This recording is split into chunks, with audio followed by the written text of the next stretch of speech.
Hi, Dean Kotopski here, Performax Health Group, home of force balance technique. I'm here today with Dr. Berghammer.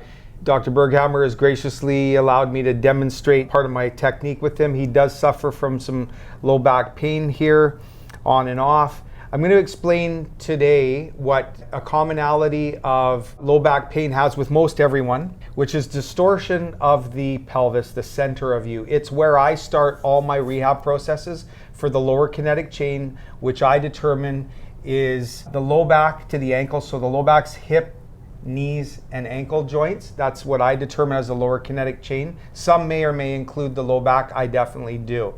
So what we have here, this is a common presentation. I've already been through them before this video just to see what's going on, and he presents typically how a force balance technique candidate would. So you have some back pain, been a bit chronic. I think you said left side. Yeah, left side, clunky. Doesn't hurt all the time, but certainly find myself trying to work it out. Usually on a daily basis, trying to get it to pop, so to speak. Right. So that pop that helps alleviate someone's distress or tension or problem for a brief few hours or a day, maybe you get two, is actually gaseous pressure being released from a joint space in those facet joints. That tells me that there's an imbalance in force and it's creating some sort of mechanical dysfunction. So what I first do with the client is I'll have them stand here in front of me like this. The first thing I'm looking for is to see what their ankles and feet are doing. And in this case, you can see Dr. Berghammer's right foot is poking out what I call, it's poking out to Chilliwack.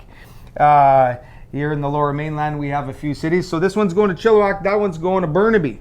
So they're not heading in the same direction. That's a big problem. It would be for your car with your wheels going, one's going this way and that way. It is for a human as well. This is a telltale sign to me that normally something's going to be wrong on the right side. By the way, he said left-sided pain, and you have so much treatment on your left side. Everyone's been attacking that left side. Very common. So I will look first to see if we have an excessive amount of external rotation. The other thing I'm going to look at is to see where the ankles are. So a lot of people will actually pronate as well. This creates starts the problem off as soon as you get on the ground. The ground reaction forces are wrong as soon as we become ambulated, or we start ambulating, and that just tracks up the rest of the kinetic chain, causing lots of trouble. So after I've determined whether he's externally rotated or is pronating, then I'll ask him to squat. So if I can just get you to squat here. And good, and if you could just stay down to 90 degrees again, please.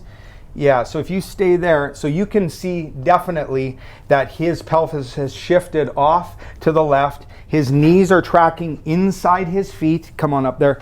And that is a disaster waiting to happen for the knee joint. By the way, the vast majority of non-traumatic knee pain has nothing to do with the knee. It has to do with pronating ankles or a twisted pelvis, and or both. The knee's just a simple hinge joint. It's happy to do its job all day long as it's pistoning properly. So all you people out there with knee pain that your therapists haven't looked to see if you're pronating and how you're squatting, if that hasn't been checked yet, you may want to ask them to do that to make sure that they line you up, because that's what we do here with FBT. So what we see here, I'm just going to summarize: externally rotated hip. He isn't pronating right now. It's not too bad. That seems to be okay. When he does squat, he's diving inside. The next thing I want to look at is his range of motion. So he touches forward. Okay, normally have about 60 degrees of flexion here. Come up. Does that create any pain? No. Good. How about backwards as far as you can go? Any pain there? No. Nothing? Okay, good. So I would call his ranges of motion pretty decent. I'm going to have you lay on your back here. So let's take a look at the power output. There's two muscles that I'm extremely concerned with a chronic low back, hip, or knee problem. That is the hip flexor, or psoas major here, iliopsoas, and the glute medius. The glute medius is a lateral stabilizer of the hip. The psoas is an anterior flexor of the hip. Most importantly to me, it's an anterior stabilizer of the lumbar spine. So let's look at this for a sec. If you look at the visual up here, just going to hold that in for you just a little bit here. So this muscle here, the hip flexor, the psoas, major, you can see that it's attached to the front of your lumbar spine, okay? This is extremely important in low back problems, and almost inevitably, as soon as the low back is out or wrong or hurt, that muscle shuts down to a certain extent on purpose, because your body is very brilliant in how it protects itself. It doesn't want a lot of force going through an injured joint, if you will, okay? So that's one of them, and I'm just going to visual on the glute medius here real quick. That glute medius muscle, all you runners, all you athletes and runners know about this muscle because your therapists are constantly trying to stretch it. I have a big problem with that initially being the process to rehab, because you cannot strengthen a muscle properly that's attached to a twisted or malaligned frame, or worse, unstable frame.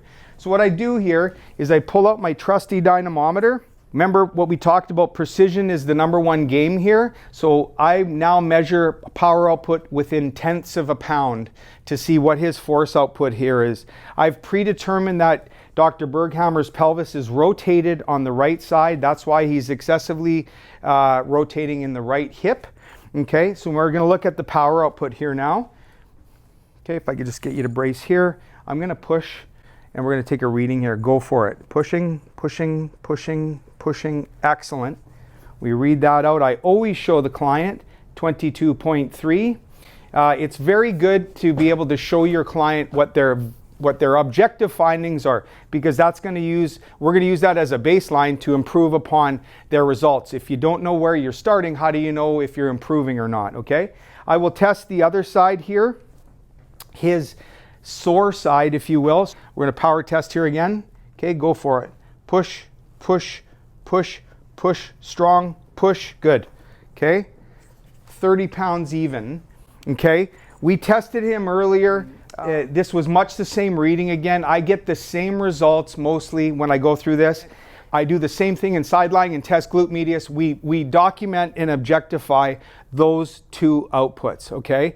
So here we have it. We have a functional movement analysis. We have laser grid that we're actually starting to use with our clients just to identify and actually get you even more precise in your movement patterns. So that was just a pure visual on movement patterns, but it's obvious, so I didn't bother with the grid. So we've looked at your alignment, we've looked at your movement and alignment, and then we've tested power and range of motion, and landmarked and identified and most importantly objectified where you're starting from. So this is extremely classic in this case, and I want to show you this one point, and this is why FBT works so well for chronic hip and low back problems.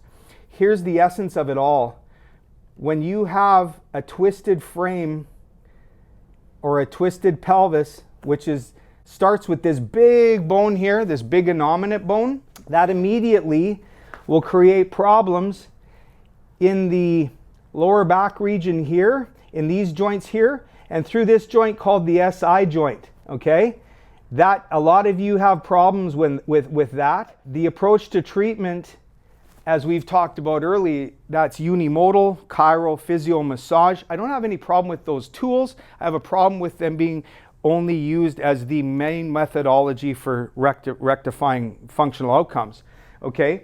So the problem with that is you're gonna have a chiropractor focusing in on loosening the pressure, that popping sound you have, that's going to create temporary and symptomatic relief. And these muscles in here, your massage therapist and everyone else that's banging away at those guys, that because they're so very tight, they're not going to have any lasting effect because they're actually attached to a twisted pelvis. I was asked earlier why alignment. Why is alignment so important to me, especially as our first stage? Because if we don't start with aligning our client, you will constantly have increased pressure at certain joints and muscle length tension relationships that are inaccurate and inappropriate and will never function and fire for you properly. So we start with aligning the pelvis, aligning the ankles. Immediately that allows the client to squat. As soon as we get the client squatting symmetrically, knees over toes, hips over knees, immediately that client starts reporting less pain in the back and the hips. So once again, LKC1, Lower Kinetic Chain 1 assessment and treatment algorithm. It's part of force balance technique. It's what we do here. It's our first stage of managing and treating effectively a chronic low back and hip problem. Thanks for listening and watching. There's more to come from this lab soon enough. Thank you.